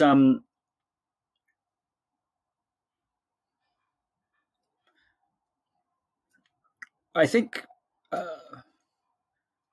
I do engage in behaviors as that dull or dampen or diffuse or dilute sometimes, and sometimes I'm aware of those and others I'm not. There's I think quite a lot of activity, if I speak very personally, that I found myself engaging in, which is almost a recoiling from the kind of unvarnished contact with life, experience, that sort of unvarnished contact with life and experience, it decimates oneself. You can't hold on to anything in that kind of an unvarnished. It's really feels like that to me sometimes anyway. So, that recontextualizing of oneself. So yes, in order to protect mine, even just the experiential privilege of that perspective, I do sometimes, do things that are, not sitting like Ramana Maharshi, in a towel, communing with the universe and so on. Mm-hmm.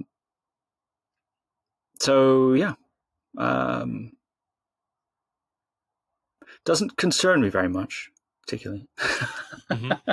But then sometimes I'll deny it. So if I'm doing a practice, meditating, sitting, not moving, you don't move when you want to move. If you're doing that kind of a practice, it's a style of meditation, right? It's a condition you can impose on your meditation. You might want to move and you don't move for a period of time. So if you want to itch, you don't itch. If you're sore, as long as you don't injure yourself, then you don't move. If you feel emotional or agitated or something, you don't get up. So that's the other way, isn't it? Mm-hmm. To expose those yearnings and to expose those graspings and those recoilings and dullings that one does. Yeah. Mm-hmm. Mm-hmm. So I explore it. But see previous answer about not being enlightened. I'm not enlightened by any stretch, right? And but I live a kind of life that is very oriented to my curiosities and exploration. So I think my life anyway, baseline, is pretty immersed in that flavor of curiosity. Mm-hmm. But even though that's the case, of course, I notice in myself all kinds of things, or a top layer of activity, which is, so I feel like, I think I'll have like you said, a bag of chips. But then really underneath, I find myself, at the cupboard with the Pringles. But underneath that is loneliness, right? And maybe underneath that's fear. And maybe underneath that is, an erotic yearning, right? And maybe underneath that is maybe something, some fundamental alienation, I don't know, separateness, I mean, I'm just, right. So yes, there's a layer cake of experience that is rationalized at the top level as something quite reasonable, like having a bag of chips or something. Mm-hmm. I do that a lot. I wonder if enlightened people, of course, I know what the traditions say. I'm well aware of that, but I wonder sometimes if I ask that in my interviews a lot of people who claim to be enlightened and come on the podcast. I ask them about their experience and that sort of thing. Yeah. What sort of? But certainly, yes. What do they say? Yeah. Well, there's a range of things. Some people say that it depends on their view, I suppose, and maybe their experience as well. Mm-hmm. But what sometimes they will say, well, enlightenment is not about perfection of the character or psychological personality or even purification of the karmic momentum that is powering those or is the structure of those sorts of urges. Sometimes they'll say something like, I have a perceptual shift. Mm-hmm. Enlightenment to me is a perceptual shift. Other people will say, no, enlightenment is a sort of liberation from certain craving. Mm-hmm. So I'm not saying this, I'm quoting other people. Mm-hmm. I no longer have sexual feelings. In fact, I'm incapable of sexual response, and because I'm so enlightened. Some people will say that. Some people will say, no, when you're enlightened, you can still have sexual response, maybe more tantric thing, but it's, in a different kind of context or a different kind of, So they say, basically people say all kinds of things. I think this is, or sometimes they will quote Ken Wilber and talk about axes of development. Mm-hmm. Well, you got your enlightenment axis, and then you got your perfection of character axis, and then you've got your, right. Just this sort of thing. And people come up with all this sort of stuff. There are many, I think, diverse and conflicting opinions about it, which suggests to me that we're still not quite figured out what's going on there. Mm-hmm. Of course, many of the individuals will, with the fervor of the mystic, disagree and say, no, it's just that the others are wrong. Mm-hmm. Yeah, yeah. We do know how it works. Some guy many hundreds of thousands of years ago said so, and those that think differently are simply not enlightened enough, or they're not enlightened like I am. Right. Of course, they say that, but I think it can be a mistake for the mystic to take subjective experience as synonymous with objective truth. So I experience, let's say, I'm not living in a state of profound non-duality, but let's say I was, I experience oneness. That means everything is one. No, it doesn't. Not necessarily. It means you experience oneness. Right. I experience no self. That means I haven't got a self. Well, I mean, I understand that's a corruption anyway of the no self doctrine. But I experience the mind is without limit. You haven't found a limit. You experience no limit doesn't mean there's no limit. Mm-hmm. It doesn't mean there is a limit. Right. But this is a mystic's mistake of taking something that seems so true to them experientially, and externalizing that as some sort of objective truth. That's commonly done, I think, and we don't need to take away the mystic's experience, but I think it's okay to question the objective implications of what they're saying. Yeah, I agree 100%. I think even more important than whether or not you subdue all the cravings when you are enlightened, or you perfect your personality, or whatever that means. For me, at least, is what can I do about it now in my unenlightened state, so that it serves whatever my priorities are better, which is, I don't know, could be practice, your service, people in your life, whatever that is.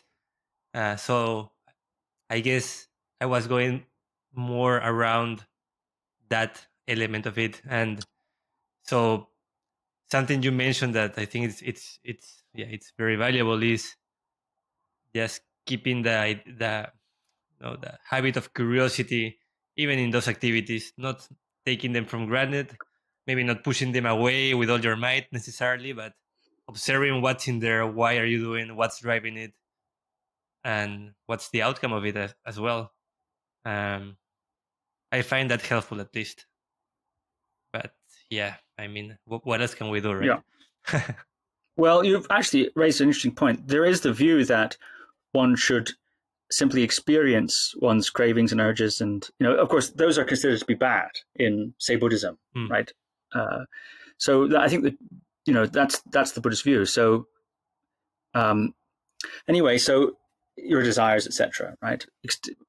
So one view is to witness that, observe that, and come to know its anatomy and its structure and its habits, and how such urges and things move, and how they appear to reach, how they sell you on a false idea. If you get this, you'll be happy, right? Or if you don't get that, you'll be unhappy, right? etc. This sort of idea, and see through it by experiencing it a lot, and without acting on it, without necessarily getting drawn into it or following the thread of it. I think that's very valid. Other people say, well, you should not do that. You should, whenever you feel something like that, you should immediately reorient to a positive state and fixate on a positive state. When you get drawn away into one of these hindrances or one of these other kind of states, reorient, recognize what you've done, reorient to your sort of, object or your positive state. So in other words, incline the mind towards positive states. So it's more active, I think, maybe a little less of a sort of passive observation of experience, but an acting on experience, valencing it in a certain direction. These are two, and you've, I think, pointed that out in your reflection there. Those are two different ideas. They can be compatible. We could see them as two different techniques. But certainly, I've had dialogues on my podcast between religious teachers who take each of those positions as the correct position and will rate it. Right. They'll say, well, the problem with your technique is, you're witnessing and experiencing all your hindrances and so on, if we're talking Buddhist language, but you're not sort of doing anything good about it. You're just seeing it a lot. You're just looking at it, looking at the trash. You need to take out the trash. And then there will be this debate, and people will say, yeah, that's one way, but you don't need to do it. Also, just bare contact with these things can be liberating. So there's a whole range of things. That's something else I've learned from my guests, is that there's a lot of different ways to skin this cat, it seems. Yeah, 100%. I agree. And well, in my view, it's the best way to try it for yourself and see what it does to you. I mean, we are all wired differently. So I think it's great to have such a range of techniques and methods and teachers and flavors. Some of them may resonate with us and help us more than others. Anyway, Steve, let's jump to the next topic, which is very related. It's something that I think both of us are passionate about. It's movement, somatics, and meditation, and how all of they relate to each other. As you mentioned before, you are a very physical person, and you've been involved in movement, somatics, I think most of your life. I'm wondering if you could give us sort of a quick summary of your journey through physical practices. What have you been doing? And I think most importantly, how did you relate at different stages of your life to it? Why was it important to you doing this physical activity? How did you bring your mind to it? Maybe at some points you treated your practices just as ways to feel your body, maybe ways to build muscle. Maybe that's something you care at some point. Maybe ways to keep the practice going and intensify it. The meditation practice, sorry. Um, yeah, interesting to hear. That's a broad question, and we can dive deep into different topics afterwards. But interesting to hear your thoughts about that. Yeah, I think all of the above, perhaps. Physical practice, like exercising or for health and fitness reasons, or vanity, perhaps, trying to look good or whatever, or trying to be stronger for a sport, or competition in sport. I was competing in karate and then eventually fencing. I took the furthest, Western fencing, So there, of course, it's a very different kind of idea. So you're training for competition. Yeah, training for competition, training for health, training for vanity, training for meditation. Yeah, also physical activities oriented more towards its meditative, as a meditative platform, if you want. Some people also, do their practices to regulate their, energies, right? Their chi, et cetera, right? Some people have that frame as well.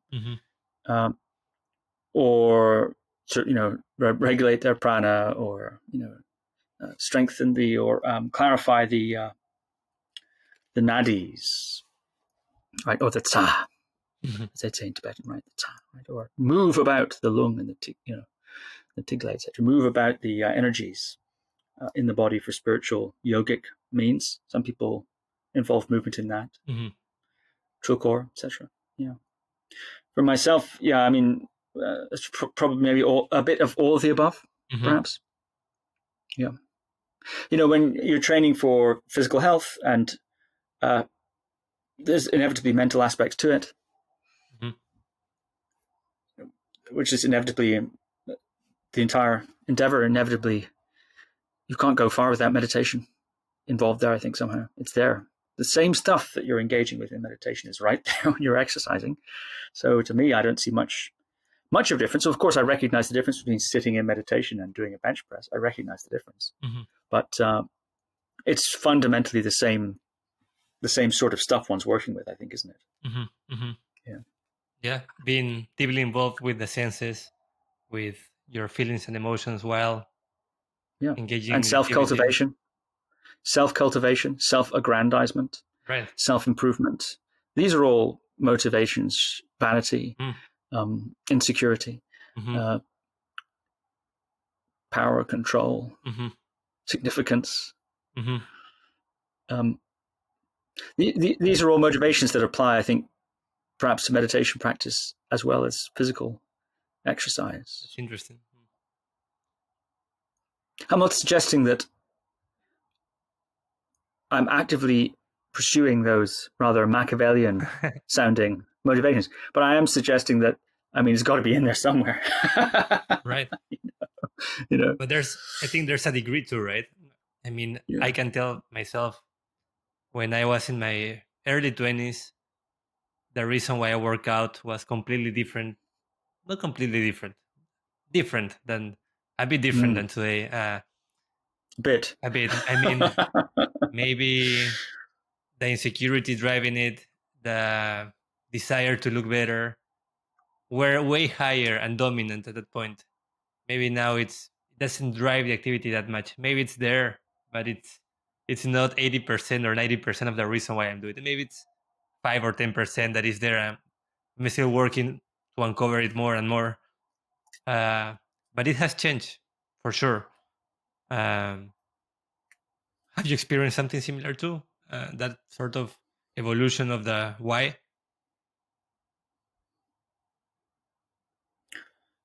Yeah, I expect so. But I think the basic drives are the same. Right. Evolutionary psychology would say survival and reproduction. I don't know. Sometimes I'm suspicious of discussion of motivation because, of course, what I rationalize as my motivation is one thing. Mm-hmm. What I'm willing to tell you as my motivation is another thing in a public podcast. And what's really going on is something entirely different. And maybe I'm not even aware of it. Yeah. So I would say the full spectrum of motivations are probably relevant, including the ones that you could say in a podcast and people would think, wow, he sounds like a good person. And the sorts of ones that you wouldn't say in polite company, I expect they're all in there to a certain extent. I don't know. The point is, yeah, I think that's they're probably all in there to some degree or another over time. Yeah. The important thing, I think, is to do it, though. If one is training physically or in meditation or doing whatever else, then one's motivations and drives are exposed and worked with in the process of doing it. I don't think there's necessarily too many bad reasons to do a practice like meditation. A lot of people who meditate they're trying to become better, aloof from, protected against suffering. Yeah.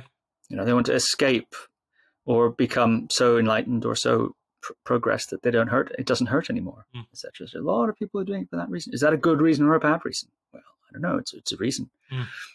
Well, some people, they're trying to become better than themselves yesterday or better than others. Is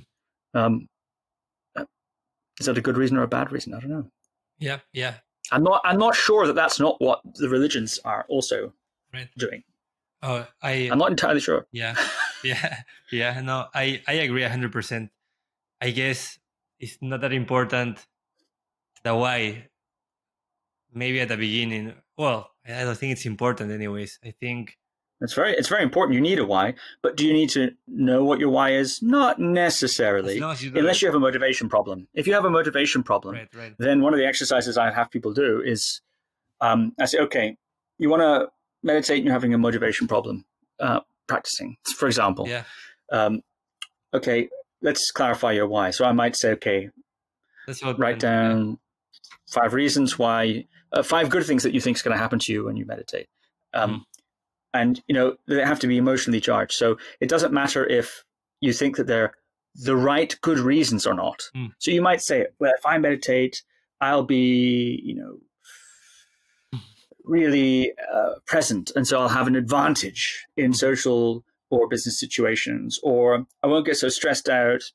I'll be like totally peaceful or something like that. Or if I meditate, then whatever it is, articulate those reasons and let them be your, what comes emotionally. That's the important thing. But then, of course, when you look at your reasons, you might think, gosh, I don't want to be the kind of person who wants that kind of thing. Well, never mind.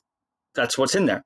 And then you say, okay, now I might say to them, okay, now do 10. We did this in the Get a Daily Practice course, for example, at the beginning. Now write 10 bad things that you might happen if you don't practice meditation. It doesn't matter if it's true or not. What do you think? You say, well, I can imagine not meditating. And people come up with very interesting answers. They say, well, I can imagine if I don't meditate and I think about myself in 10 years' time, what kind of person would I be? Well, and then you'll say all that sort of stuff. Well, I'll be still stressed. I'll be angry like my parent, or I'll be lonely, and that loneliness will really get to me. Mm-hmm. So I'm trying to meditate so that I could get kind of ahead of the tidal wave of loneliness. So all kind of people, or anxiety, people have that. So what are the negative things? Okay. And then the third thing is, third column. This is a classic kind of Tony Robbins style exercise. Third column is it is. It's classic. Clarifying the why. And the third column is perhaps 10 reasons why you can do it. You might say, well, other people meditate. So I can do it. I have done other things that require dedication and are difficult and staying power. So I know I have those basic qualities. So so you're trying to then build a bridge from the identity of one who doesn't meditate to one who does. So these sorts of exercises can be useful. Clarifying and cultivating your why. And then those whys, once clarified, can be really rocket fuel to bring you to the practice. There are other methods too, like there are certain methods in other traditions, as you know, where one attempts to generate or inculcate an externally given motivation. So, for example, bodhicitta is that, right? One cultivates relative bodhicitta. Methods such as Tonglen, or methods such as considering all beings as your mother, right. And so on and so forth, and considering the suffering of other beings. So there are also methods designed to evoke in you the wish to become enlightened for the sake of all sentient beings, et cetera, et cetera. So I think these are also very interesting motivational techniques. Yeah. So the why is very important, but I think the why is important. It's necessary, but one's why isn't always very clear to oneself, and that's not always a problem. And one's why, once clear, is not always what you'd like it to be. Right. And as you correctly point out, the why does change. Yeah. No, that was a great. People hear that. Great take on the why. Please. I love it. Okay. Yeah.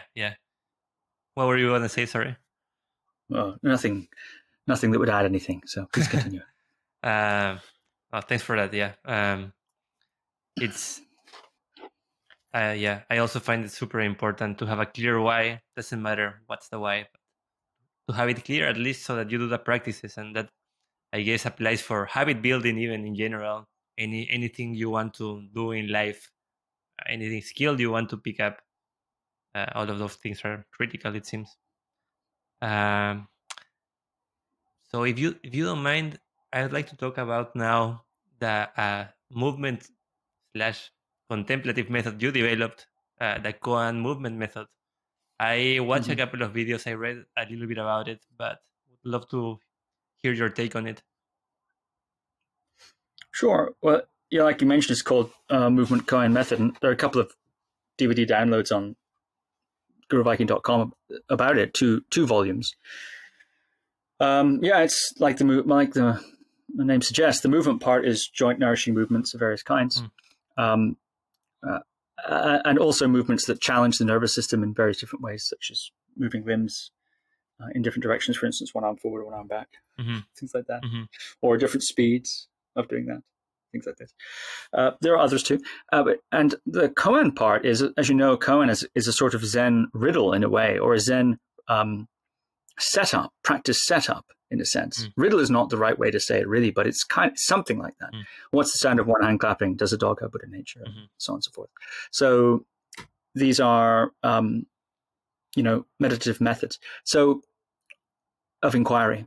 And so in Movement Koan Method, I try to set up these kind of movement koans, these movement situations that we can apply various different lenses of inquiry to.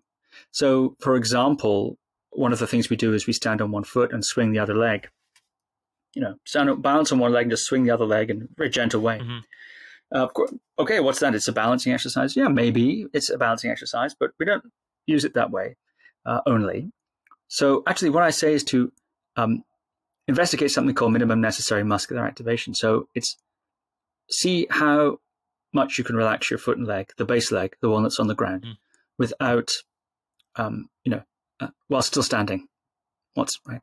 So minimum possible muscular activation, you'd be totally relaxed on the ground. Minimum necessary muscular activation, there's a degree of activation that's necessary in the leg and foot in order to stand. So you just try to sort of relax as much as you can without compromising that necessary amount of activation. And then one of the things you might discover, so that's the setup. One of the things you might discover is that when you start to relax and question some of the layers of tension in the leg, this is very much something one experiences in meditation. But what one finds is that the tension is serving all sorts of other purposes than just keeping you upright. So when you start to soften or question those layers of tension, you might notice, well, that suddenly you can feel more. So the feeling of the muscular fatigue of standing there produces a feeling of muscular fatigue. You feel it more. So sometimes we use tension in that context to anesthetize. Like when you're going to get an injection, sometimes you tense the body, right? Right. And so that's interesting to investigate that, disambiguating the different uses of tension. Okay, this is for standing, but I'm also using tension as an anesthesia. Sometimes we also use tension in anticipation of future balance needs. So we're bracing in anticipation of needing to balance in the future. Right. The fact is that if you balance now, you'll be balanced. You don't need to tense and brace in anticipation of a possible adjustment that you may need to make as you balance over time. If you balance now, you'll be balanced. So rather than trying to balance over several seconds, which is impossible to do, you can't balance any time other than now. You can't balance in the future or for the future or for the past, of course. So that kind of a bracing can occur. One takes baggage of the past into a balancing situation. I'm not a balancer or whatever. Or one is looking ahead and thinking, I have to balance, say, for who knows how long this guy's going to make us do this for. 10 seconds, 30 seconds, a minute. Who knows? I better, balance over time. Yeah. And that's something one learns also in meditation, is that the projection into the future and the past of an experience of, say, discomfort in the body is not the same as the discomfort in the body. And recognizing that difference, disambiguating those types of experience can be enormously liberating and clarifying and instructive. So it's a way of practicing meditational things, I suppose, or certain lenses of inquiry, investigation, set up through certain kind of movements or movement situations. That's really what it's about in essence. And the movement is supposed to be nourishing for the body, able to be done by everyone, and challenging for the nervous system, and enlivening and enjoyable as well. There are other qualities like that, but the core of the idea is that kind of a movement koan. Yeah, that's super interesting, Steve. I can relate to a lot of that. I started a handstand practice 3 years ago, more or less, and I mean it's balancing basically, and all of the things you mentioned about minimal tension required to hold it. I mean, from a physical point of view, you do need to have minimal tension and the right sort of flexibility for the skill to be performed without wasting too much energy, without overtaxing your body. And then the sense of balancing also, moment to moment. If at some point you are thinking about the next moment, you probably fall. You have to be so present. Or Right. if you obsess about a specific part of your body, you fixate on your shoulders, then you miss all of the tension that needs to be in the legs, and the other way around. And that happens like so quickly, but so often too. I found these sort of practices so well rounded. You get your workout, you get to feel your body, to be very invested in it, but at the same time you are discovering or exposing a lot of insights related to mind and how mind body work together and everything else. So I'm very interested about your methods. I find that for me there's two different ways to progress in my handstand practice. And one is to discover all the insights myself, and that takes time and it's very rewarding and sometimes penetrates deeper. But then when I also read or hear or learn from somebody else concepts or insights that I have not already digested in my personal experience, a door opens for me to explore those. And that actually, that accelerates the learning process by a lot, in my view. So that's super, super helpful and interesting too. Do you offer those online or in person? Oh, well, do you actually teach that in person? I guess that's my question. Yeah. Well, of course, these last 2 years have been, right. If we accept that, except the last couple of years, when that's one of the things we do. Michaela and I, when we're teaching together, we do that, or running retreats, for example, if I'm doing one by myself, we'll do that kind of thing. Yeah, we'll use those movement techniques, as well as, for example, if it's a meditation technique. Used to run a technique. By used to, I mean I will do it again, but there was a bit of a gap these last 2.5 years. Meditation, movement, and nature combined. So lots of sitting, lots of strong determination sitting. Yeah, lots of movement games like Movement Koan Method, etc., as well as nature-related activities. Bringing together some of my own enjoyments. Build a retreat that you want to do yourself. Yeah. and then, well, then at least it's that's how I prefer to do retreats. If practice retreats in general is practicing with, let's practice together. Of course, there's the teaching role. Of course, there's the holding of the context role, and that's very specific. Here in this interview, we've been talking very personally, and so I haven't had the teaching persona right on. I haven't had here's advice for this and here's advice for that. I haven't been answering from a place of giving advice. I've been answering from a place of exploring your questions as they come straight towards me. I don't know if that's been successful or not, but it almost inevitably comes to this place of don't really know. A lot of my practice is also simmered, soaked in that of just don't know. Not really. There's sort of quite a great doubt in that sense. And I don't find that to be a problem. I find it to be liberating and quite flexible and very, very freeing, actually, this sort of a doubt. But of course, in a teaching situation, which can be more directive or at least more structured, one wouldn't necessarily start at that exact place. But yeah, we use that stuff in live events. But the best way to get a hold of it is to the DVD downloads, Movement Koan Method 1 and Movement Koan Method 2.